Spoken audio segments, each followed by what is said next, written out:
Hello and welcome to the next video. So this is gonna be a really interesting one. So in this one we'll fix the analog input issues. So currently if I play my current locomotion system with the controller or with the joystick, will you can notice we don't have any smooth input values, or even if we just quickly rotates our joystick. As you can notice, I'm quickly rotating my joystick, the character just stuck in a particular location or just rotates in place, uh, and we are unable to rotate in circles with even when we slowly or quickly rotates our joystick. So this is a really big issue when we are making character locomotion for which also playable on controllers.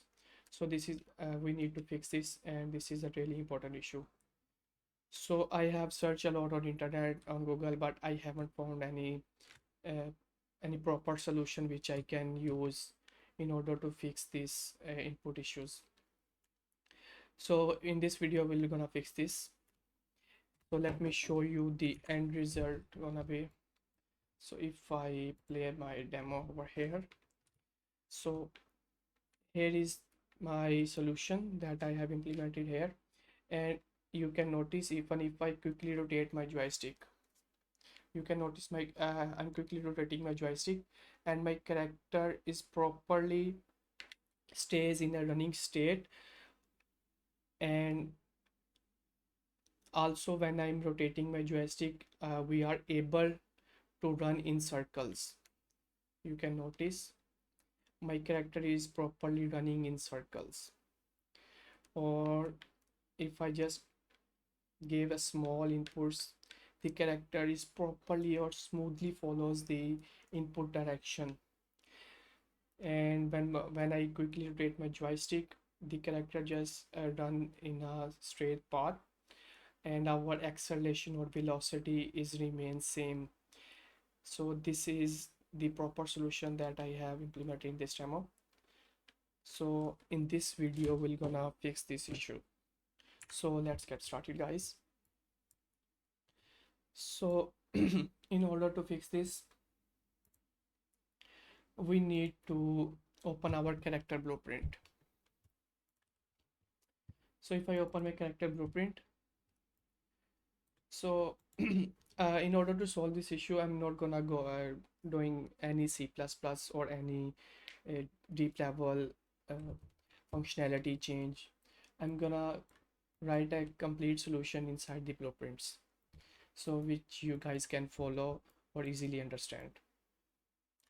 So the issue is when we are playing with controllers, we are changing our axis value. So here is the default third person character functionality. Here is the movement input. So if you guys can print string of these axis values x and y, you will notice that when we quickly rotate the joystick, the values changes abruptly. So it is not a smooth interpolation values. So we don't need to. I'm gonna change the input functionality completely. So we don't need to use any of these functions anymore. So what I'm gonna do, I'm gonna create a new custom event. I'm gonna call it move character, and I'm gonna add new two parameters. One will be for our x axis, which is gonna be our float, and another one will be our y axis, which is also gonna be our float. I'm gonna connect my custom event over here, put the x to our x and y over here. Just a moment. I'll open my notes really quick over here.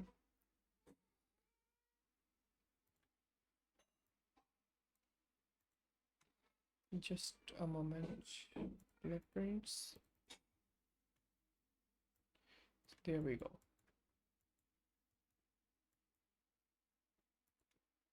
So we need to put our x-axis where our right vector where our forward vector is. So here is our move forward and backward. So we need to put x over here, and when we over here we are moving right and left, and we need to put our y-axis over here. That's it. Now we need to calculate or execute, we need to make this function. So what I'm gonna do, first of all, I'm gonna add a new tick, event tick. So here's my event tick, and we need axis inputs. So if I go to my project setting and input, axis mapping will have our move forward and backward, where our thumbstick is y-axis, in our y-axis move forward backward, and when we are move right and left, we are using our thumbstick x-axis. So we have these two axis events already set up.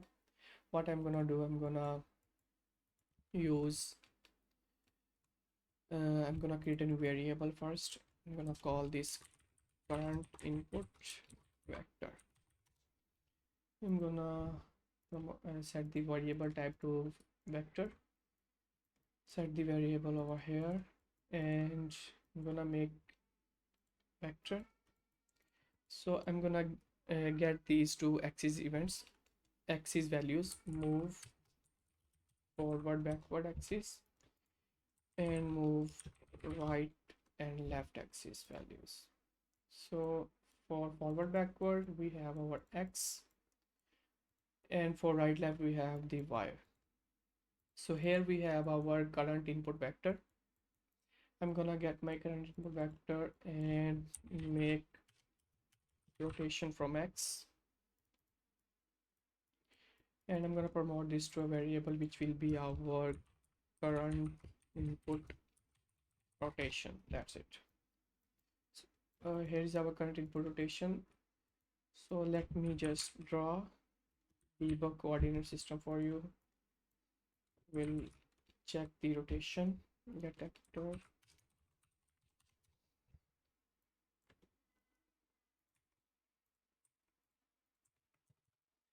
So currently you can notice my coordinate system or input rotation changes based on my input joystick values.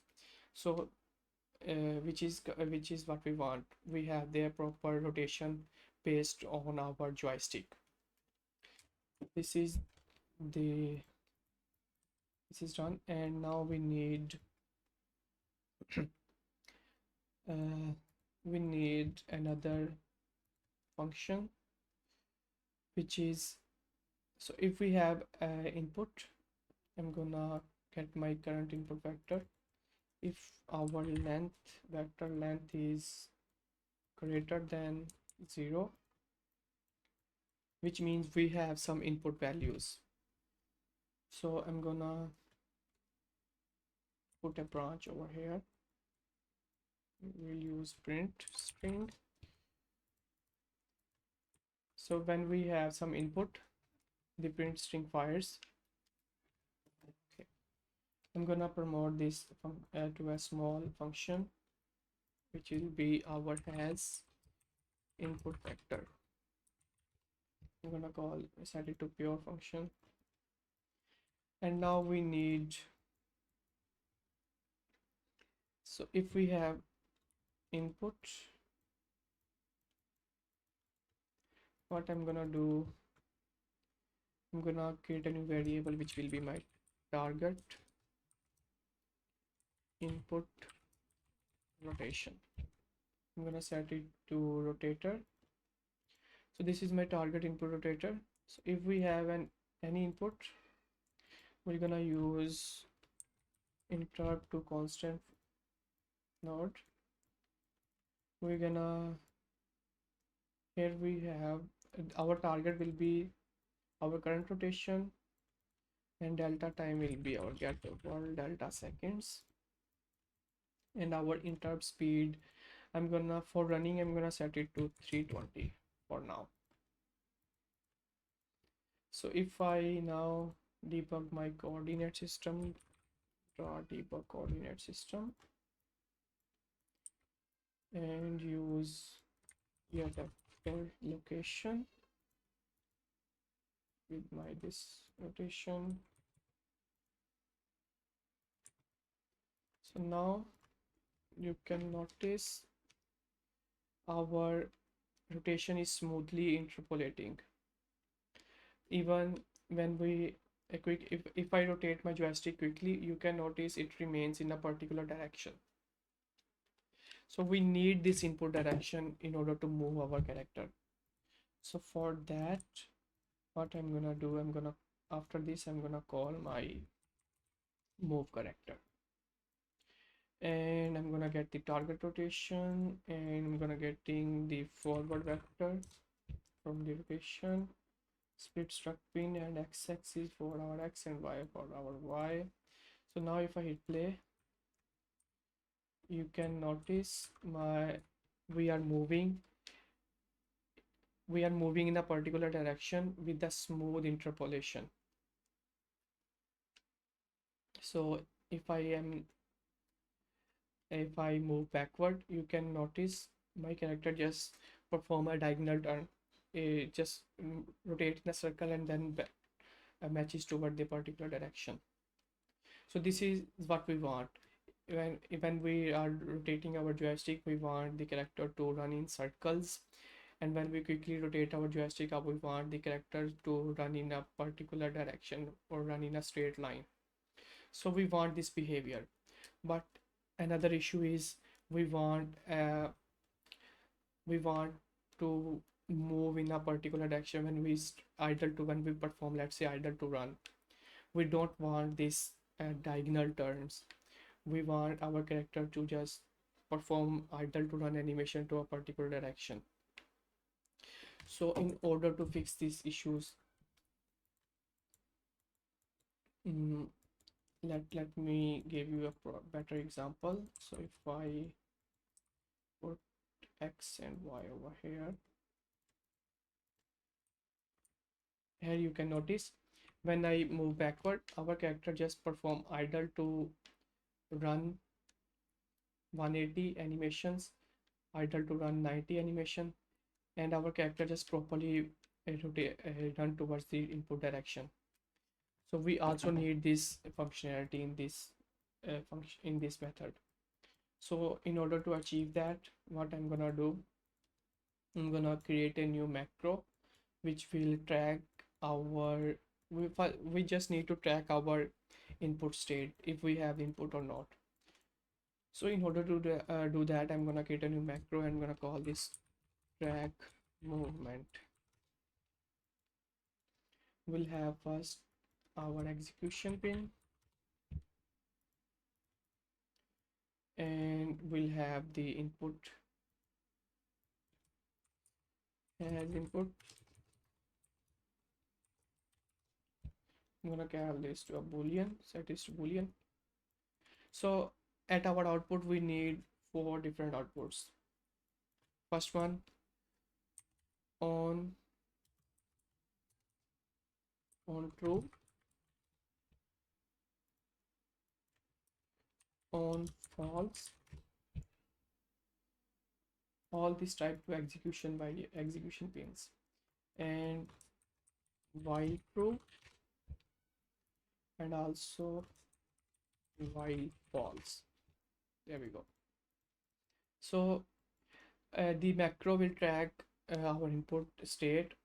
So on true will fire when input is on true will fire when our when we just gave an input for first frame, and on false, while true, and while false, this will also will make this functionality, and then I'll let you explain. So if we have input, I'm gonna add a new sequence pin over here. So if we have input, then what I'm gonna do, I do once,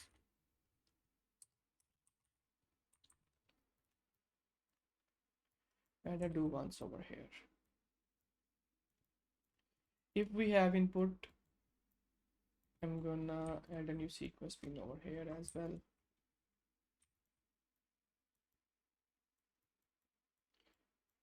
On do once, if we have input on do once, we'll first set up call the on true, and then we'll connect the first execution pin to reset our this functionality.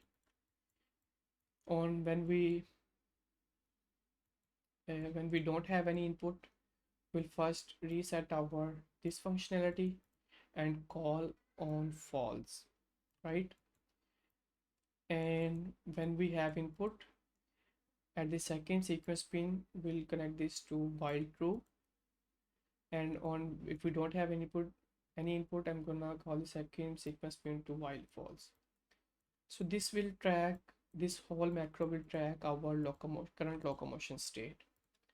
And let me show you guys what I mean. So if I put directly these values over here, X and Y, and I'm gonna use track movement. So if we has movement, I'm gonna put it over here. So if I call on true, print string true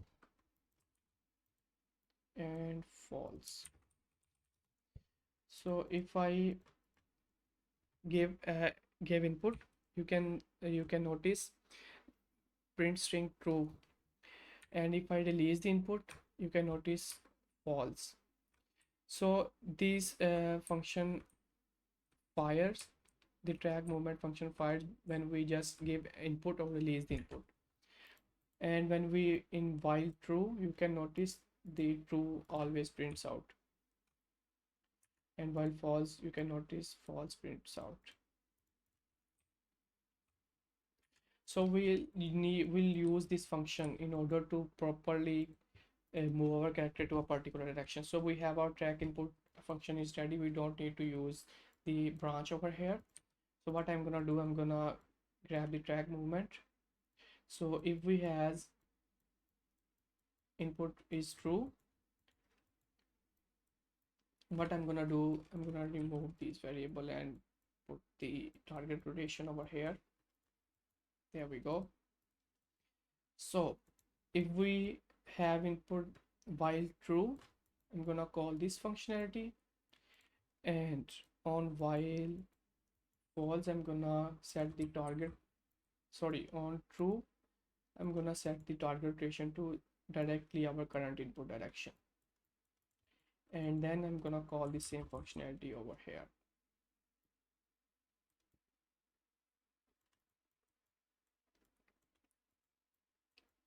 So now I'll explain this.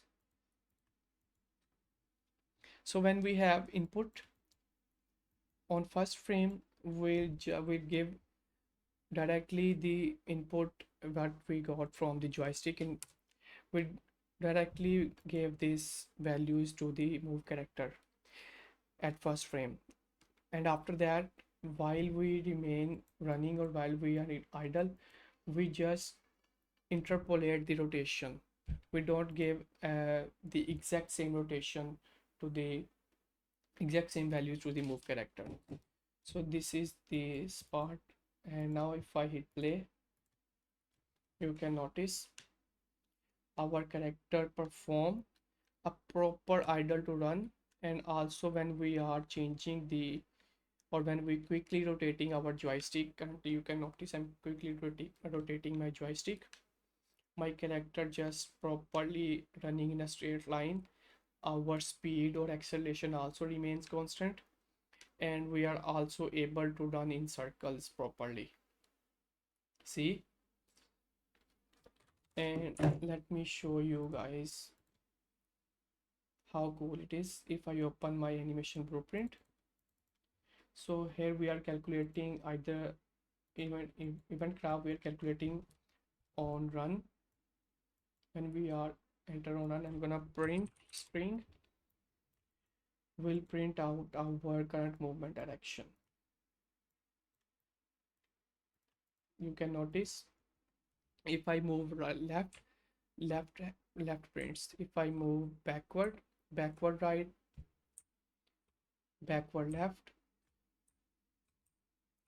See, so which means when we gave this input at first frame we give direct values to the move character function, which means we are calculating the start direction properly to our input direction, and after that we are setting our character rotation based on our animation curve values. So our character rotates in a particular direction based on our idle to run very idle to run curve idle to run animation curve. And after that, when we are in cycle state, or even if we are changing the input values, you can notice my character just run in a straight path. And also, if let me show you, if I disable my character blueprint instance, say to none, and change back the character movement values, orientation to movement, and this. So even with the default input settings, even if you guys don't have my whole animation system, so you can also implement this functionality to your default third-person project. You can notice our character move in a particular direction, and we are properly moving with our joystick. So even if you guys don't have my whole animation blueprint functionality that we have made in previous 11 or 12 videos, you can still use this functionality character to your character movement system. So I'm going to change it back to my default values.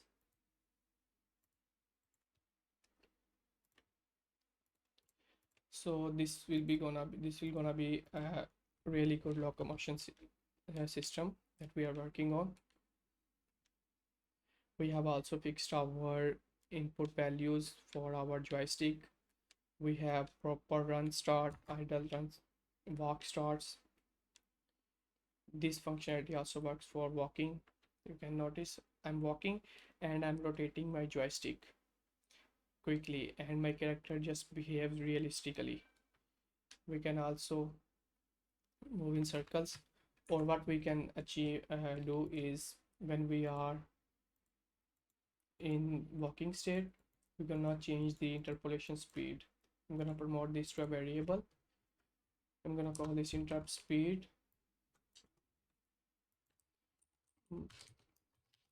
movement interrupt speed. So when we are running, we're gonna set the interrupt speed to 320, and when we are walking, we can also change the speed to, let's say, 270 and 320. And when we are walking, you can notice our character now properly rotate in circle, and not changes the rotation quickly. So this is really cool. You can also increase change the values, and also, so if you want your character to run in larger circles, you can change the 320 speed to, let's say, 250. You can, and you will notice that your character run in larger circles. See,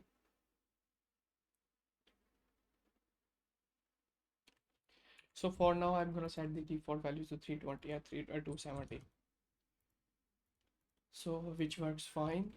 And now we'll have a proper character locomotion that works really good with our controller, our keyboards, and proper input values.